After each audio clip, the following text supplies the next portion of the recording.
Jams.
How is it over there right now? Oh, it's fucking insanely crowded, dude. Yeah, people are ready to get out, huh? Dude, there's a bunch of fucking people out here. So you guys No are one gives a fuck. you guys are trying to park the van right now? Yeah, well, me and John came in my car. I finally just got it parked. I had to fucking pay $12. Which really isn't that bad. But it just took forever to find a spot. So I just parked. I don't know about Trey. He'll be all right. You guys are playing at the Three Links? Yeah, man. Sweet, man. Oh, Three Links. Yeah, this is my first time. Have you ever been there?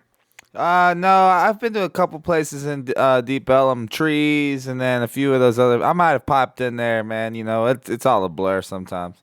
Yeah, it's cool.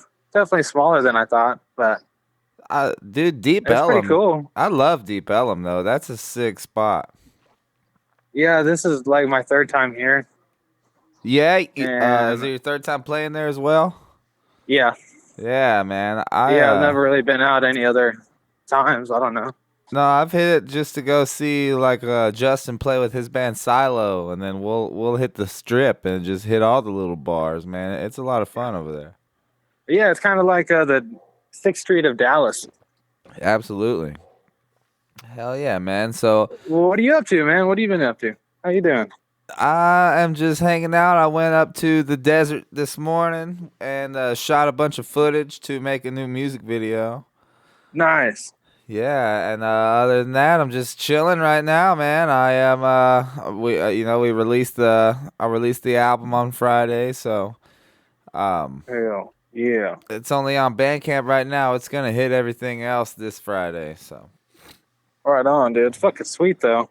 yeah, man. I'm excited. I'm happy with the feedback I've gotten so far, so can't complain. Dude, all the reviews have been really good.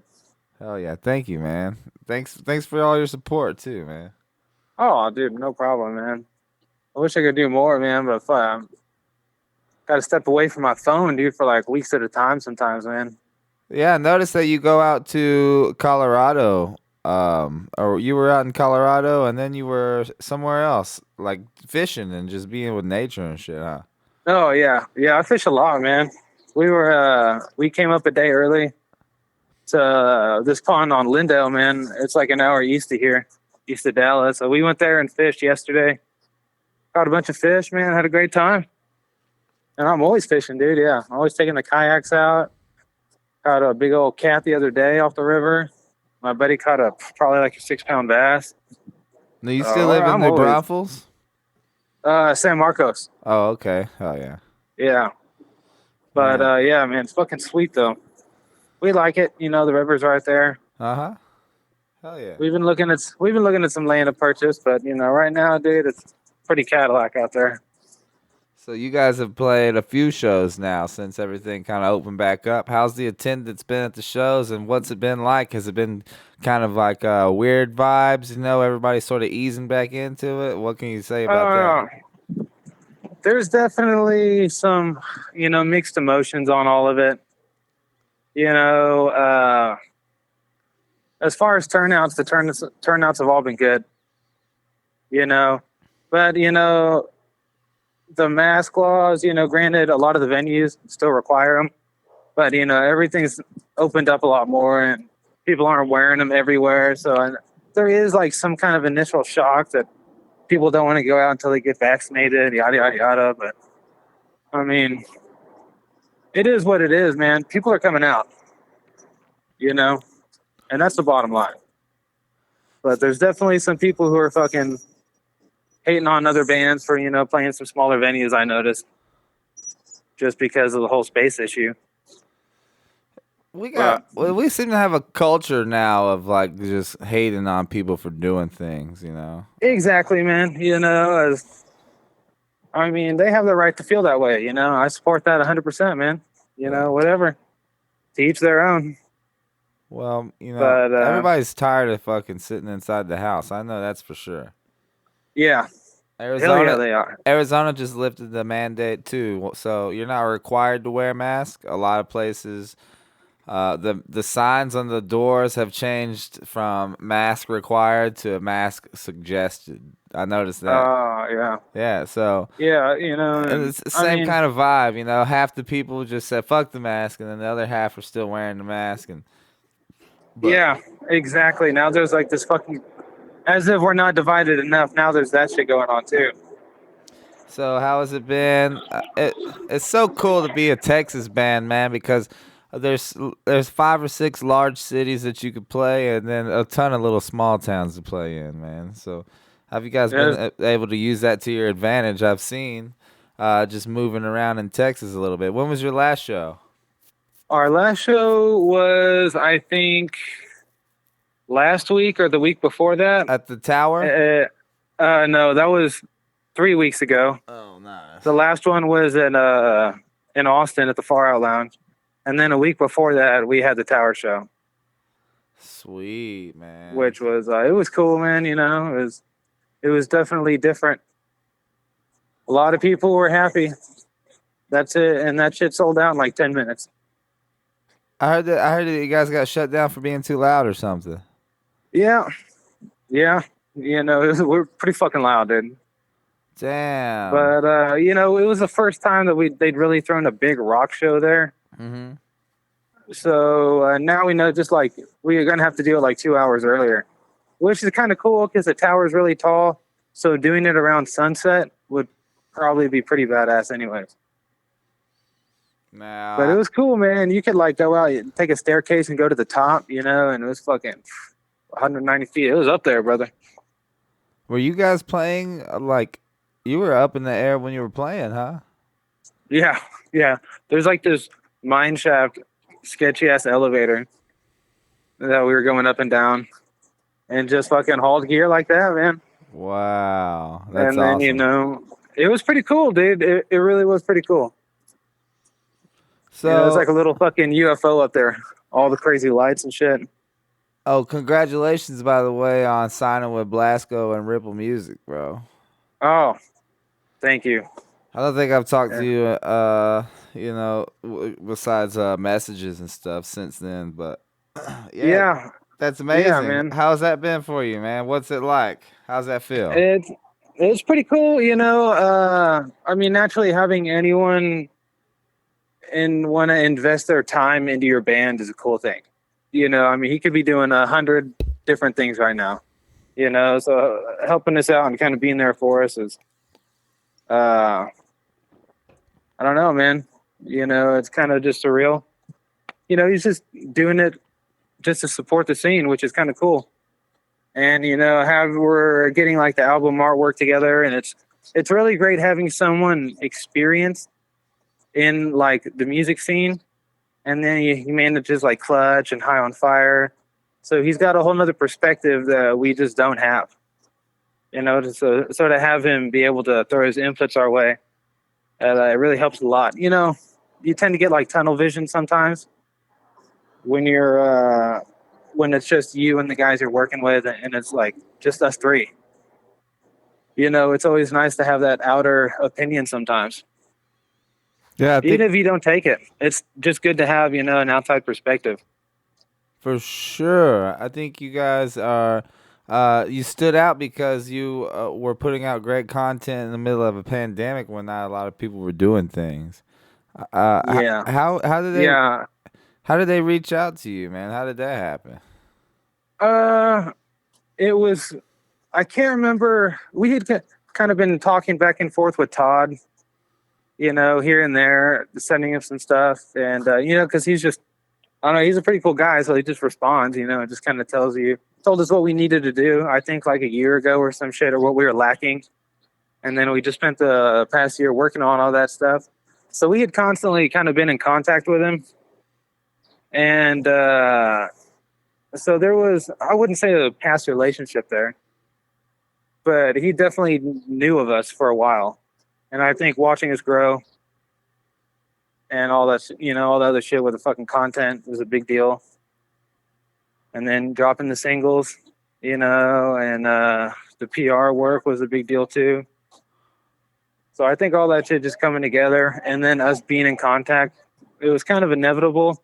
We did reach out to some other labels, but no one even got back to us or like replied to us at all.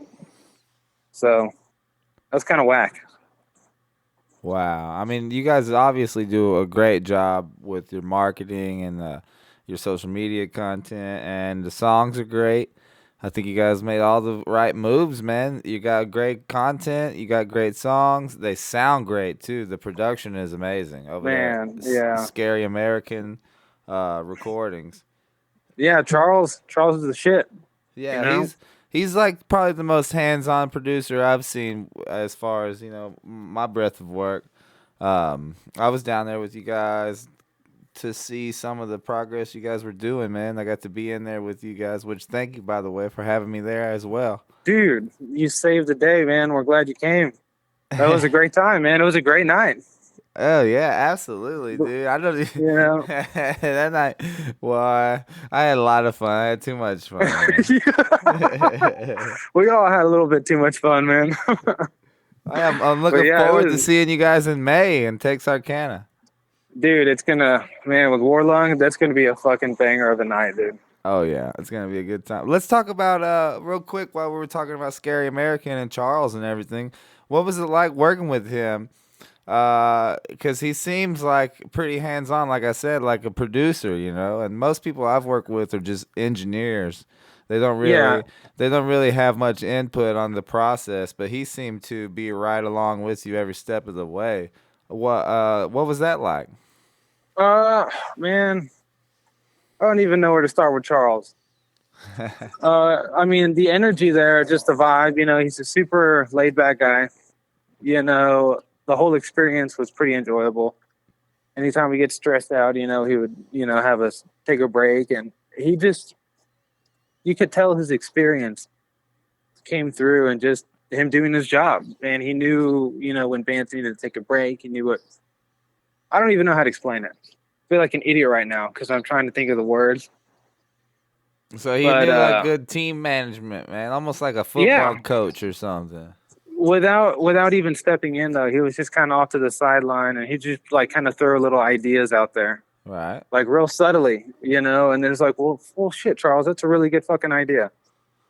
And then we try that idea, and then the idea works really well, you know. And the producing thing was just like we're blessed to have him just help us out with that part, because I was expecting just an engineer, Right. So you often know. that's how it And is. yeah, and back to the whole tunnel vision, man. You know, like sometimes you're playing a riff, and it's nice to have someone else who's experienced as a listener too. You just be like, well, you know, it's kind of lacking something, or you know, you're doing a little too much there. So having someone just to clean it up, I don't know. You get stuck in your fucking ways, man. You play a riff, and then you play it the riff the same way for so long, and then you don't realize that you know you're playing too much, or I don't fucking know. So I am pretty high right now, and I did take some mushrooms, so that might be bleeding through a little bit.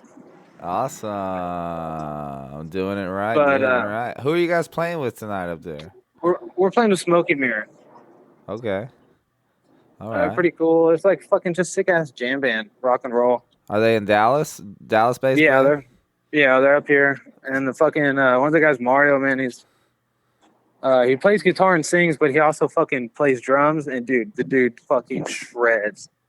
So you Just guys like are you have a triple advantage because you're from well, you got roots in Corpus Christi, then you live in San Marcos, and then you guys are based in Austin, and then your drummer Trey, he lives in Dallas, correct? yeah, So now you got all these different home bases to work from. Have you been able to use that to your advantage? yeah, absolutely, man. Fucking Is he pretty involved in the? I mean, as far as like connected with getting shows and stuff over there in Dallas for you guys. yeah, he was in a band called The Fuss for a long time, and they were pretty big, like a punk band. So he has a lot of connections. You know, he's played all the fucking venues on Deep Ellum. He's known the guys from Mothership, you know, since before they were in a band, I think. So Wow. he's been in the scene like a long time, way longer than I mean I have.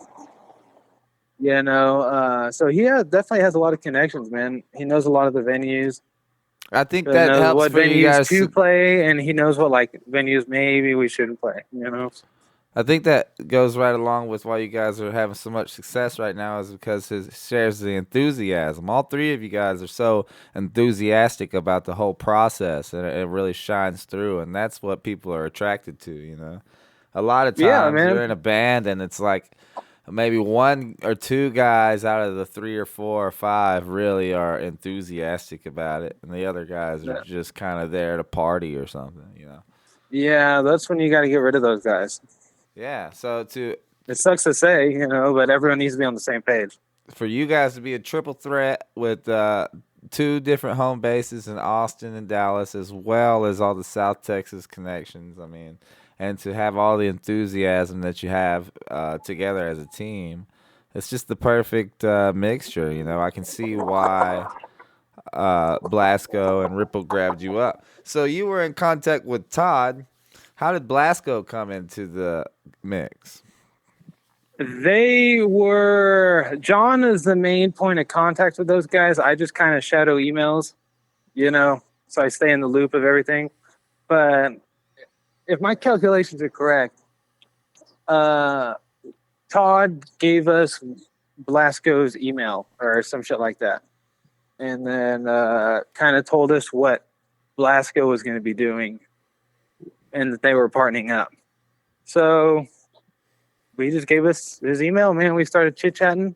We did a Zoom call, and here we are. Man, I used to work he liked at what we were doing, which was cool, But I mean, at the same time, everyone was just sleeping during the whole quarantine. Right. There was plenty of time to do shit, to do something band related.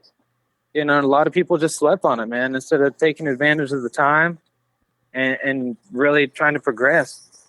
What we're doing isn't that crazy, but just no one else was really doing it. So naturally we're going to stand out. Well, you guys got rocking catchy tunes too, man, with strong hooks and great riffs and very strong. That just comes naturally. Super strong rhythm section in your band, and then John's leads and vocal style and the lyrics you guys have. It all just comes together in one great fucking blend, man, of rock and roll, I think. Thank you. Just to kiss your ass a little bit, I gotta get you pumped up for the show, I'm blushing right now. Stop, man. A bunch of people are looking at me because I'm just talking on the phone smiling. What time? How much longer do you got till you guys take the stage? We play at like 10 or some shit.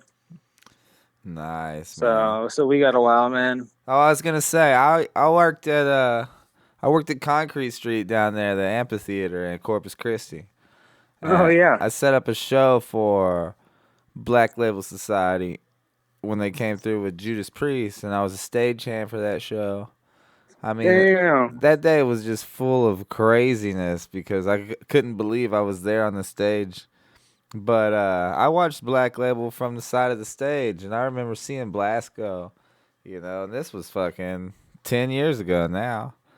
Yeah. And then just saw him recently when he came through with Zach Sabbath. And next thing really? I know, right on. The next thing I know, you guys are signing with him. It's just so crazy. Dude, I know, right, man? It's a fucking, I still feel like a little kid about it. It is fucking crazy, man. It's fucking awesome. I'm fucking stoked. We're all pretty excited about it. I mean, what's more motivating, So is he taking on a management position for you guys? I think his official label is, he's more of a producer. So, it's something, but yeah, he's pretty much our executive producer, I think is what it is. So he's pretty much just, we bounce everything we're doing kind of off of him and just get his feedback, make sure it's a good idea. If he's into it, then we'll usually go with that idea. He's helping us out with the album right now, with the album cover. He knows some artists and stuff, so we've been bouncing ideas back and forth with that. Is he gonna have any hand in booking for you guys? I mean, I'm sure that might come later on. Gotcha. But right now we're just trying to get the album is done, but we're just trying to get the artwork sealed up and get it fucking ready to go. I mean, that's the last step, is getting the back done, the logo, and making sure everything looks good. And then once we get that out, then we have some dates coming up with a badass band toward the end of summer that we'll announce probably soon. Okay. But we're just waiting for them. I think we're going to piggyback on a tour for like maybe a week, 2 weeks or something like that. Nice. Which we're excited for, so. Yeah. And that was, oh man. I can't remember his name, but I guess one of the guys at 8 Machine does booking. And I don't know if you checked out Eight Machine, but man, that Oh fucking hell yeah, band is dude! Ape legit, Machine dude. is sick. Yeah. My So that God. guy is. We're kind of in contact with him, and he's the one who kind of helped us out, piggybacking. And it should be a good time, man. You know, we're hoping for maybe another tour later in the year, a bigger one. But you know, just baby steps. Cool, man. So how about the LP? What's going on with that? Just man, I don't know if I can say a particular date, but it's coming soon. But it's All the all masters have all the masters have been sent out and everything. But uh yeah, so it will be coming out, you know, on vinyl, and it might be a fold. Only time will tell. We shall see. sick. But we're excited, man. You know. I'm so proud of Oh you guys, man. man. It's so fucking cool to see this happening for you guys. When I got when I got the news, I wanted to get nude, man, and just Yeah, celebrate. that's it. That's what everyone does. Yeah. So, Man, well, you know, a lot of it goes out to you, man, because we made a lot of connections when we went out to California with you. well, You know, back when we were the Fat Cats. yeah, dude, it You all know, and we comes like back met around. Buddy, and we fucking made a lot of really good contacts, dude. And we formed some really solid relationships from that trip. That's amazing, dude. I'm just happy to be here, dude. Dude, So, I know, man, and hopefully, and we'll be doing it again soon. Another fucking Texarkana night. yeah, that's kicking everything off for Who Do I Kill again, man. We're getting back into Dude. gear. We're all working on this fucking set for the show. I got my bass player down here in Phoenix now, so we're Oh, basically hell yeah. we're a strong Phoenix band now. Everything's starting to open up back here. We're gonna start booking more and more gigs, Dude, and that's badass. absolutely, when you guys are ready to come out this way, let me know, and we'll do some stuff. Oh, yeah, we are already planning on it. So I'll have just fucking holler at John, man. Absolutely. He's a man. Hey man, I appreciate you coming on the show before your gig and everything. I want to wish you guys luck tonight. Fucking have a good Dude, gig. thank And you so much, man. yeah, no problem, man. You guys be safe on your trip home, and I will see you guys in May. All right, sounds good, brother. Talk to you soon. All right, later, man. Later.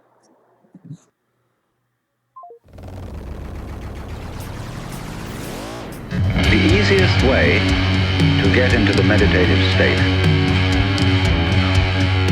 is to begin by listening. If you simply close your eyes and allow yourself to hear all the sounds that are going on around you, just listen to the general hum and buzz of the world as if you were listening to music. Don't try to identify the sounds you're hearing. Don't put names on them.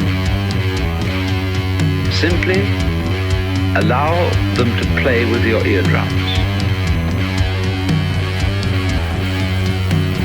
And let them go. In other words, you could put it, let your ears hear whatever they want to hear.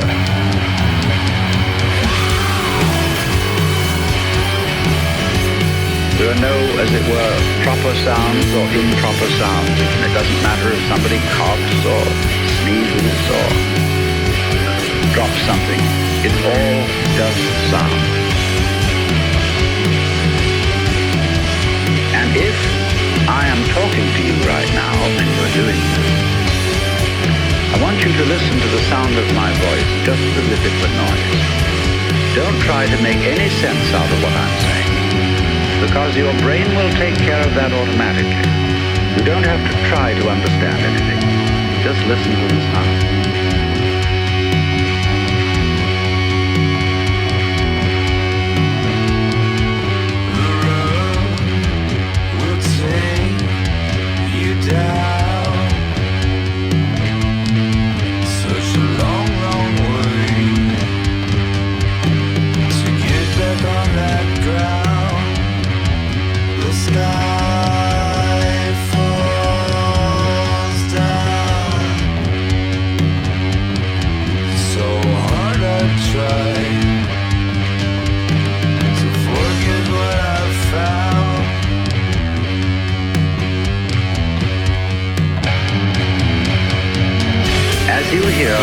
sounds coming up in your head, thoughts. You simply listen to them as part of the general noise going on, just as you would be listening to the sound of my voice, or just as you would be listening to cars going by or to birds chattering outside the window. So look at your own thoughts as just noises. And soon you will find that the so-called outside world and the so-called inside world come together. They are a happening. Your thoughts are a happening, just like the sounds going on outside. And everything is simply a happening. And all you're doing is watching.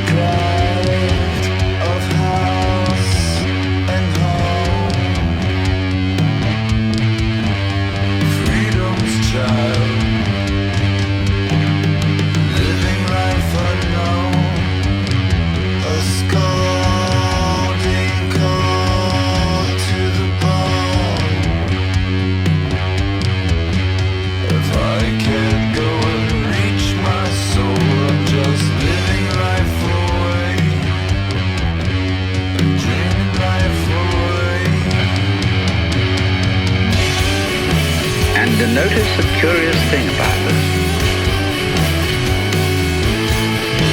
You say in the ordinary way, I breathe, because you feel that breathing is something that you are doing voluntarily, just in the same way as you might be walking or talking.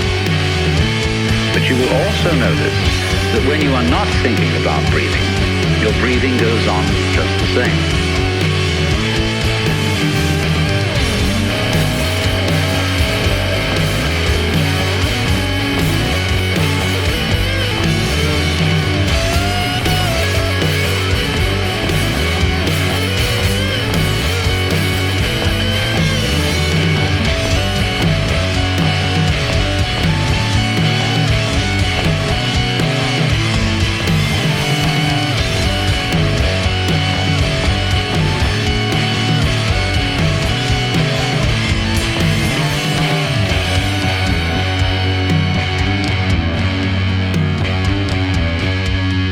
So that as you watch your breathing, you will become aware that both the voluntary and the involuntary aspects of your experience are all one happening. Now that may at first seem a little scary, because you may think, well, am I just the puppet of a happening, the mere passive witness of something that's going on completely beyond my control? Or on the other hand, am I really doing everything that's going along? Well, if I were, I should be God. And that would be very embarrassing, because I would be in charge of everything. That would be a terribly responsible position. The truth of the matter, as you will see it, is that both things are true. You can see it that everything is happening to you, and on the other hand, you're doing everything. For example, it's your eyes that are turning the sun into light. It's the nerve ends in your skin that are turning electric vibrations in the air into heat and temperature. It's your eardrums that are turning vibrations in the air into sound. And in that way, you are creating the world. But when we're not talking about it, when we're not philosophizing about it, then there is just this happening, this